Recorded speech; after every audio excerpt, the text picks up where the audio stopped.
Okay, this is our third video on uniform circular motion, and I'm going to start this one off with an example. So last video we spent some time talking about centripetal acceleration and centripetal force. Now we're going to look at the same example we looked at before. So we looked at an example of a car going around a flat curve, right? But now we're going to be taking a look at a slightly different example. We're going to be taking a look at a car going around a banked curve. And so what do we really mean by a banked curve, I guess is the first question. Let me start by drawing the problem here. So it's kind of hard to draw this because it's kind of, by its nature, a sort of three-dimensional problem, but let me try here.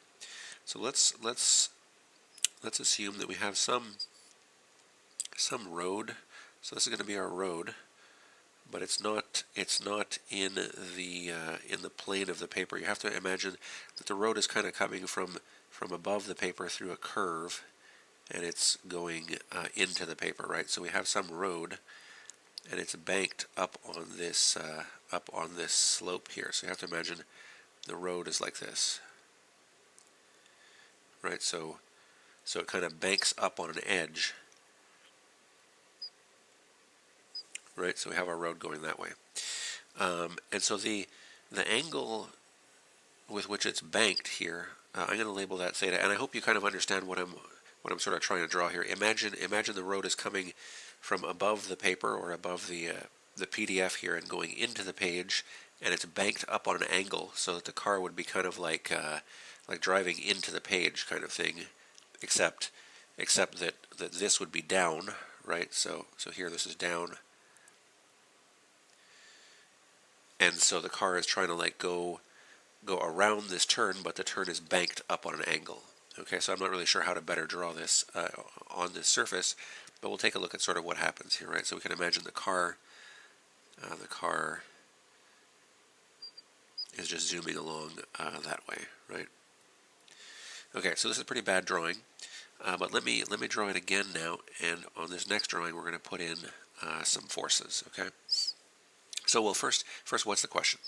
So we're trying to calculate the speed at which a 100-meter radius curve that's banked at 65 degrees should be driven if the road is frictionless. So what does this mean? If the road is frictionless, we have to go at just the right speed so that the car doesn't slide upward and off the turn or slide downward and into the turn, right? So if we're going at just the right speed, just the right tangential speed, then we're going to stay right on the same path around this banked curve, okay? And this over here would be the sort of center of the curve, right? And the radius would be something like this, right?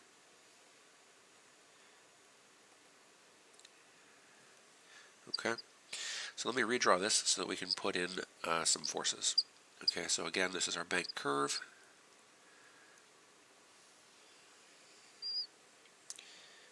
And our curve is banked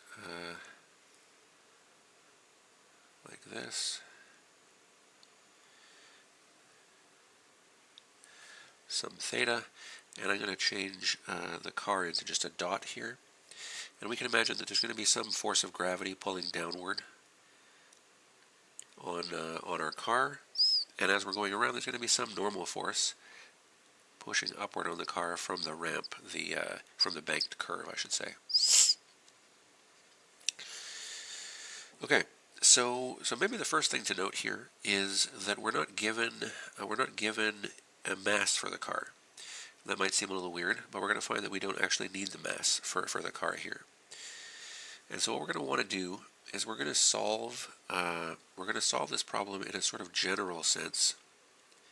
This is the center of the curve. That's R. Okay, so we're going to solve this problem generally, and then we're going to substitute back in this 100-meter radius value and the 65 degree banking value, right? So what we have here is we have R is going to then be 100 meters, and theta will be 65 degrees. Okay. All right.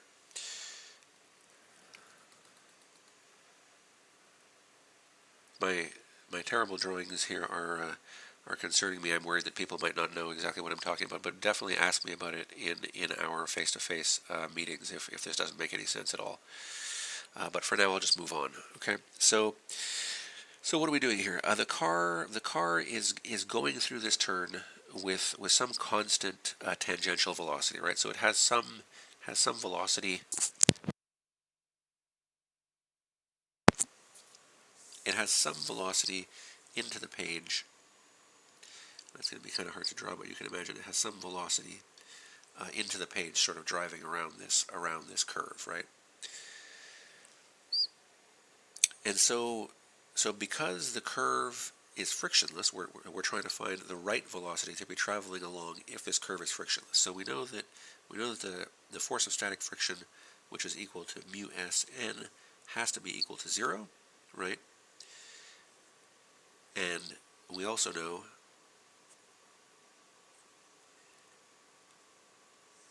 that the normal force is not going to be equal to 0. So this means that mu s must be equal to 0, right? So our coefficient of static friction is 0 here, but there's going to be some normal force.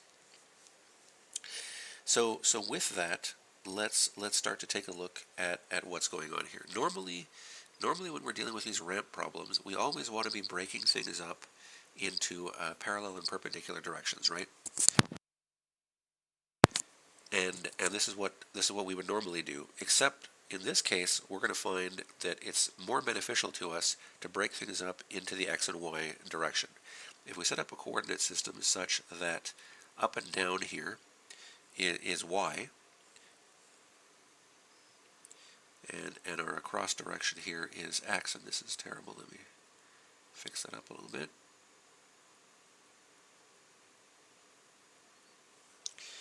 So that we have a coordinate system that looks like this, right? This is our y direction, and this is our x direction. And we can flip the direction of the x and make the negative going the other way, but let's just leave it this way for now. Okay. So if this is the case, let's take a look at first how we can break up, like the only force that isn't operating along either one of these Cartesian directions is our normal force. So let's break our normal force up into its x and y components, which is very different than what we would normally do. Normally, if we were dealing with a ramp problem, we would break up the force of gravity into its parallel and perpendicular directions, right? But in this case, we're going to break up the normal force into its x and y components. So how would we do that? I have all the calculations. Or actually, I didn't bother putting numbers to it, so it's fine. So if we do that, the first thing that we're going to notice is that this angle in here is also theta. I mean, we can get to that a number of different ways, similar triangles and such. I won't prove it for now. I'll let you guys take a look at that if you're curious. But for now, it can easily be shown that that angle is theta. And if that angle is theta, then we need, we're going to need to use that theta to get the x and y components of the magnitude of our normal force. And so what do we have here? Well, we're going to find that the x component of our normal force goes like this, and the y component like this.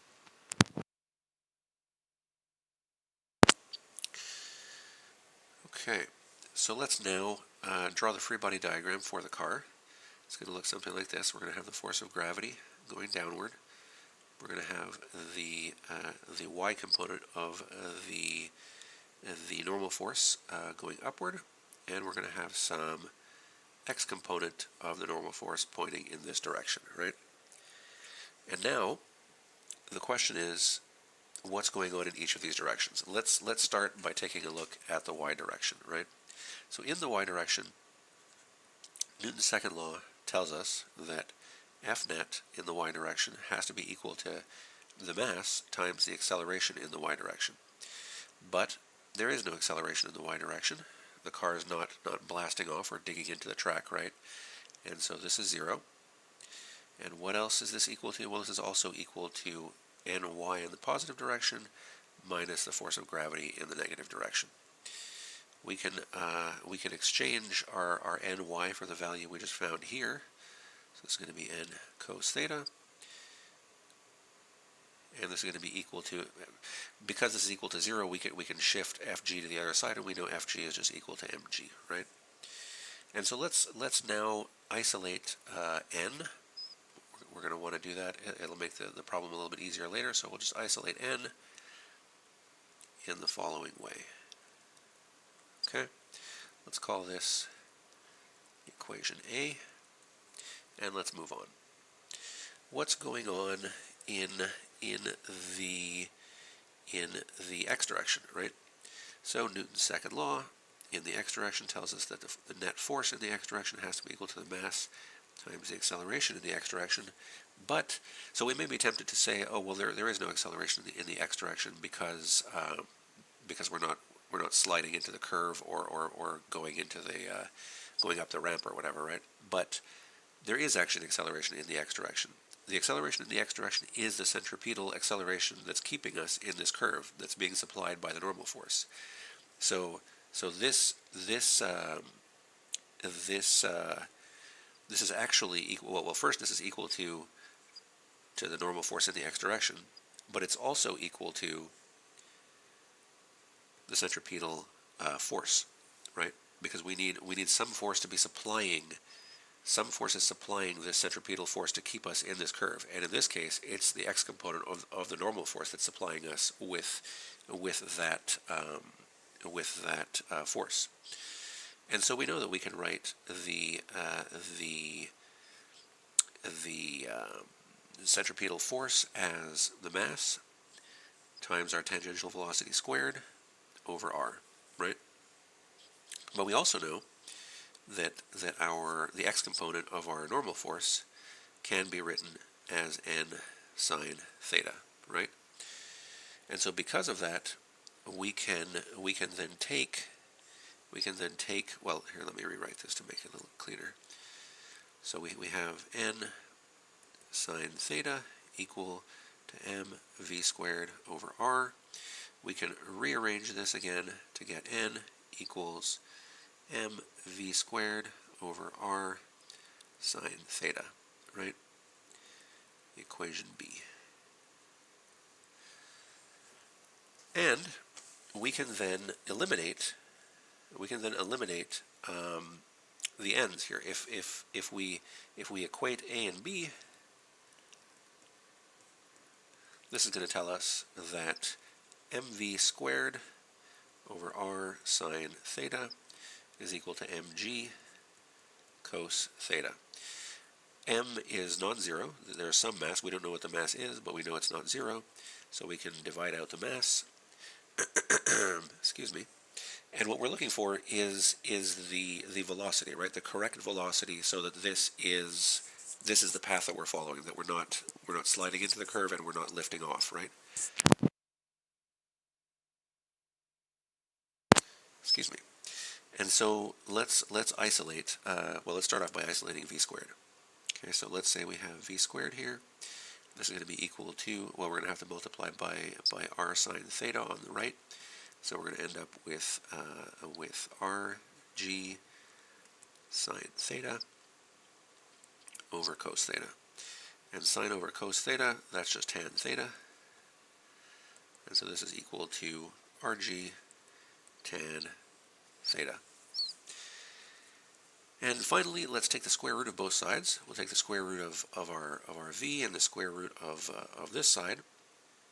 And what does that end up telling us? Well, that ends up giving us v equals plus or minus square root rg tan theta. Okay? And so that is a sort of general expression for what the correct velocity is to be driving through a curve that's banked with a radius of r and a banking angle of theta in g, in our Earth's gravity, right? And so we need to know what the velocity is. So in this case, we're given a radius, an r of 100 and a theta of 65 degrees. So we could substitute those in. So r equals 100 meters, and theta equals 65 degrees. And this would give us, I'm not going to do the calculation here, but this would give us a a velocity of 45.8 meters per second. And so I'm choosing positive here because positive is kind of like into the page, let's say, in this setup. Depending on how you set up your coordinate system, you can argue that it would be negative as well. Really, it's not a big deal. We're only interested in the magnitude of the velocity, so we have our magnitude here, and that's really all that we need. So that would be the answer to this sort of question. So this is maybe a little more complicated than a question I would normally give you because of the sort of complexity of choosing the right coordinate system. It really demonstrates, like if you didn't make this choice of going in the x and y direction, this problem could be much more complicated. So maybe this would be only an assignment question, or maybe something for a test situation. It's hard to say, but it depends really. Like the key to remember for this question is the correct choice of coordinate system is what allows you to answer this question easily or make it very, very difficult. And because of that trick, I'd probably steer clear of a question like this in an exam, right? Let's move on here to our next discussion topic. Okay, so the sort of last thing in this section before we move on to gravity, which is the actual last section in this sixth chapter, is fictitious forces and non-inertial frames. So I'm not gonna read this whole section verbatim to you guys. It's basically, so this whole section is a qualitative discussion of fictitious forces. There's no math in this section. We could put math to it, but it gets a little more complicated, and it's maybe not sort of appropriate for this type of a class. So here's sort of the discussion. We talk about inertial reference frames, what they are, and non-inertial reference frames. Then we do this thought experiment involving a merry-go-round. I'm just going to leave this to you guys to read about it, and in the end, you're going to learn about what a Coriolis force is. So I won't go through it word for word. I'll just leave it to you guys to read about. We're not going to use these this Coriolis force or any of these fictitious forces in this course. We're just going to continue assuming that we're always working in an inertial reference frame, and we'll keep doing our calculations that way.